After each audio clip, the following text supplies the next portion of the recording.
Hey guys, it's Jules and this is Lupus Diaries.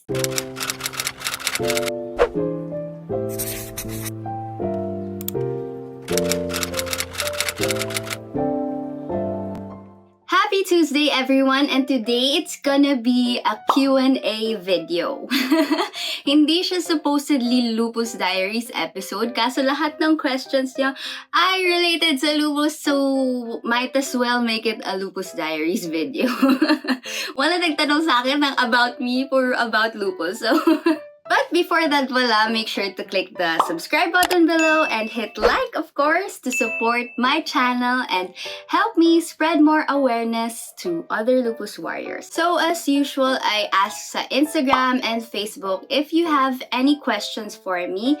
Actually, sobrang dami nagtatanong sa akin through DMs, but today we're gonna answer questions from, sa Instagram and Facebook na sinubmit nyo. But yeah, my DMs are still always open if hindi kayo nakasali sa video na to. I won't mention your names na lang din and strike out ko rin sa video na to para lang pare-pareho kayo na anonymous. Okay? So first question is, sa madali muna tayo. Lupus related ate. Hehe. Mahilig ka po sa matatamis? Yes. Sino bang hindi? Bihira yon. I am one of the people who loves sweets, especially candies na gummy and sweet drinks. Sweet drinks talaga. Mga milk tea ganyan. And I still eat them, sweet stuff, pero sobrang limited. Hindi ako nag-all out when I eat sweets. That is because yung family ko may line of diabetes and ayoko na dagdagan yung mga sakit ko. And also, sugar is very inflammatory, so it will affect your body if you eat too much. As with any other kind of food, type of food, your body will react if you eat too much. Next question. What are your current meds right now? So, right now, I have meds lang walang vitamins. Sa morning, I have Celsep, which is a mycophenolate mofetil. I have 3 tablets of those, which is a total of 1.5 milligrams of MMF. And then I have tacrolimus, 1 mg sa morning, 1 mg sa night. So that's a total of 2 milligrams of tacrolimus. And then I have diltiazem. Before, I have 60 sa morning, 60 sa night. But I lowered it to 60-30. Kasi feeling ko masyado na ako nagkaka-low blood pressure. So yeah, a total of 90 milligrams of diltiazem. That's for the blood pressure.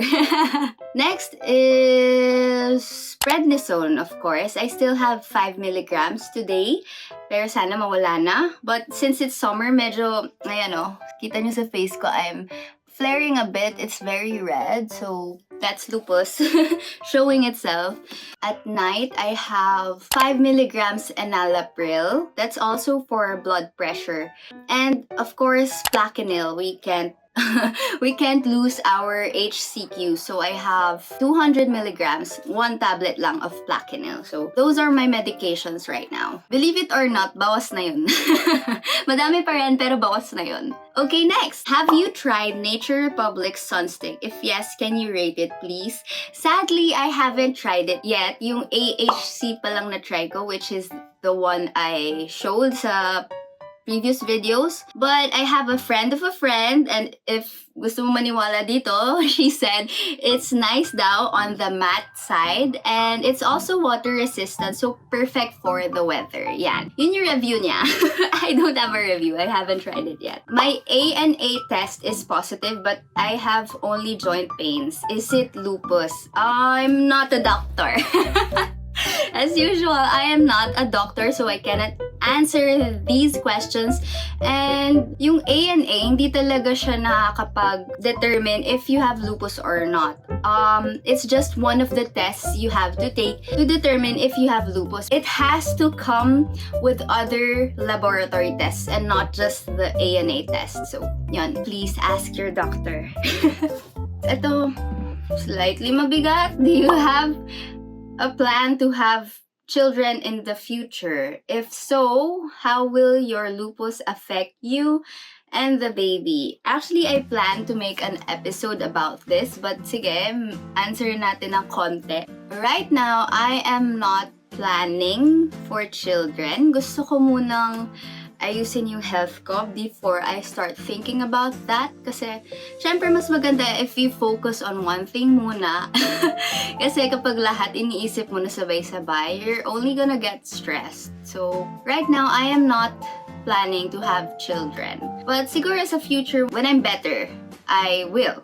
Tapos, yung pag-affect sa baby, maybe I'll answer that in another video. Next naman are more food-related questions. Do you still eat red meat? I do eat red meat. Sinabi ko nga sa meal plan video ko na I eat a palm-sized portion of protein. So, yung palm ko, ganun kadaming protein lang kinakain ko. And when it comes to chicken, I only eat one leg, ganyan, one wing, one thigh, only per meal.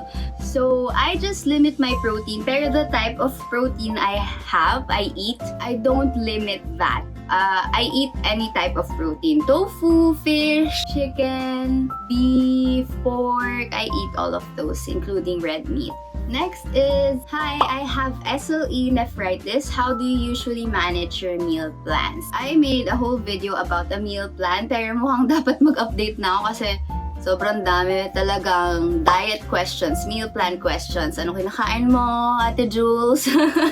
Yeah, sobrang dami yung nagtatanong about food, and maybe I should probably make another video about that again. So now, I haven't been making meal plans. Kahit gusto ko, guys, miss na miss ko na magluto. But sadly, my hands have eczema due to the summer heat. Talagang sobrang kate nila, hindi ako makatulog. Ngayon, kulang ako sa tulog. Baka kaya nagpa-flare din yung lupus ko. I can't use my hands right now. Sobrang kate, nag-allergy, nagkakasugat if I scratch them too much. So I don't cook right now. But gusto ko mag-meal plan ulit. My dad usually cooks food for me, kaso busy rin siya ngayon. But before, he cooks my boiled pork, boiled chicken, boiled vegetables. So yeah, that's very easy. And buti na lang mahilig ako doon. So yun. Minsan pala he cooks me fish, like blue marlin, tanige, and he just cooks me a bunch of fish and then pinifreeze ko. So I just reheat it when I want to eat fish. And of course, my favorite bok choy on the side. Okay, next naman, this is the last question from IG and Facebook. Medyo mabigat din. I felt I lost everything after being hospitalized and being diagnosed with SLE. Every day is rough and depressing. This is from Elaine, and Elaine is a boy, a man. Di ko alam age niya, so.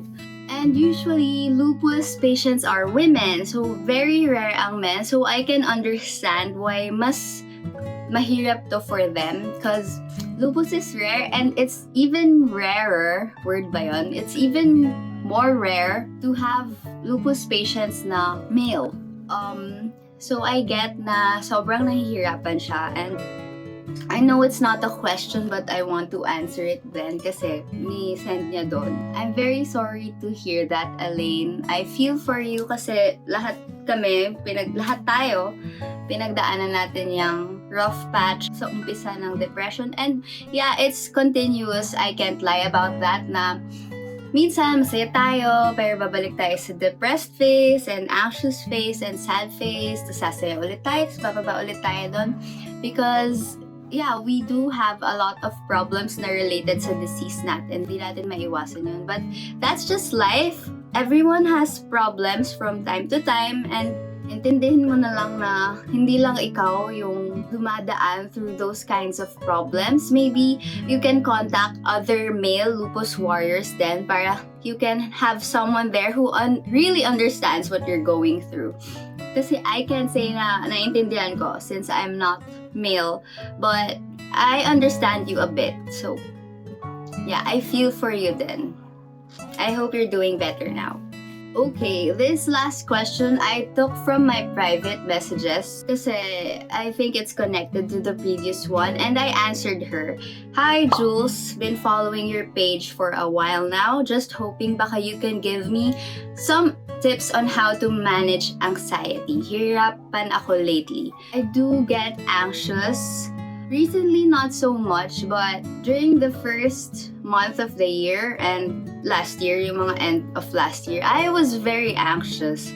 And kahit yung mga usual na ginawa ko before, hindi siya gumagana sa akin. But I just continued doing them hanggang sa may mag-click sa brain ko. So, I read books, I still ran to books, and I ran to a podcast. And this podcast is called the Life Coach School Podcast by Brooke Castillo. And I really learned a lot from her, so hopefully makatulong din sa inyo. And yung nag-click sa akin doon is, yeah, I have this problem that I'm thinking about, that I'm anxious about, but I won't die because of it. So, parang yun yung nag-click sa akin na, oh nga, ba't nga ba ako nagpapakasad dito? Hindi naman ako mamamatay. Hindi naman ako affected in that kind of way.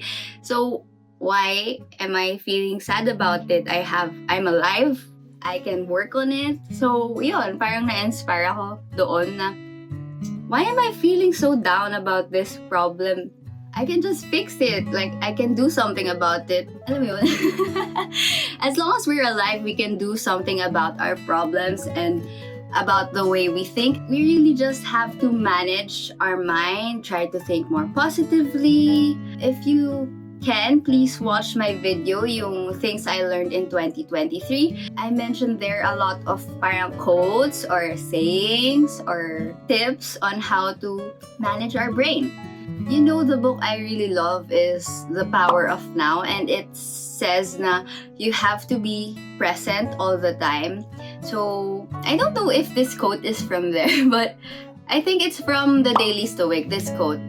It said, wherever you are, be all there. And I want to incorporate that in my daily life, although it's very hard to always be present-minded. Kasi ngayon, sobrang short na ng attention span natin because of social media. And that's really affecting how we think. So, I advise na you stay away from social media. I know I try to do videos like this in social media, but that's about it. I filter everything I watch and read and listen to sa social media kasi ina-affect niya talaga yung brains natin. Pag negative pinapanood natin, negative din yung mafe-feel natin, maiisip natin. So that translates into our daily lives. So another thing I told her is I like spending time with my family when I'm feeling down. Especially, I love watching my baby niece. Yung inaanak ko na baby. Sobrang fun lang isipin na nung bata ka, wala kang ganitong klaseng worries. Tas, ayun, nakikita mo lang sa face niya na the little things make her so happy. So, parang doon mo ma-realize na bakit ako, tumanda lang ako, hindi ko lang na-appreciate yung little things. Like, kung my stuffed toys, parang bibilin mo lang siya and then after a while, wala ka nang paki sa kanila. But me, I try to appreciate them every day. Like, kita ko siya sa mirror ko sa working station, kita ko yung buong shelf ko, and wala, nahahappy lang ako na I have them. Like, I know they're material things, but still, yung ganun ba, yung sobrang liit na things lang na makes you happy. So, surround yourself with not just material things, but also people who make you very happy, who make you feel positive, and who inspire you. I also told her to spend time in nature because that really helps. We have our daily dog walks, and I live in Tagaytay, so maraming trees dito and nature, and it really helps. Like, pagkagising ko, naririnig ko yung birds, and it just makes you appreciate life more. And I also told her to write her thoughts down if wala siyang makausap na friend or family about it. If she just wants to keep it personal, she can write her thoughts down on paper. And I find that it really helps. Kasi ako, I'm the type of person na kapag may problem ako, kailangan ko siya i-vocalize para malabas ko yung frustrations ko. So, I either talk to someone, syempre ask permission first if they want to hear your problem kasi baka sila may pinagdadaanan and madoble lang. And also, I have a journal, a daily journal, na kahit wala akong problema, I write there just to unload some mental space. Mag-free up ng space sa brain ko. So yeah, those are my tips when you feel anxious about life. Maybe they're kind of basic, but yun talaga yung nakakatulong sa akin. And I hope it helps you out too. As in, I pray na makatulong din sa inyo. So yeah, that's about it for this video. I hope na naman. Sana nasagot ko yung mga tanong nyo. If hindi pa enough yun for you, you can just message me again. And yeah, nag-enjoy ako kasi I miss doing Q&As na I speak to you and not just type back to you. Kasi mas personal to, and I kinda miss those kinds of videos where we interact. So my next video will be for May, and it's Lupus Awareness Month! So yeah, I love making videos for Lupus Awareness Month. I feel like I have a lot lined up, especially sa Reels. So watch out for that. Please subscribe, like this video, and I'll see you in the next one. Thank you so much as usual for watching this video. I love you all, and remember, you are blessed. Bye! Yeah!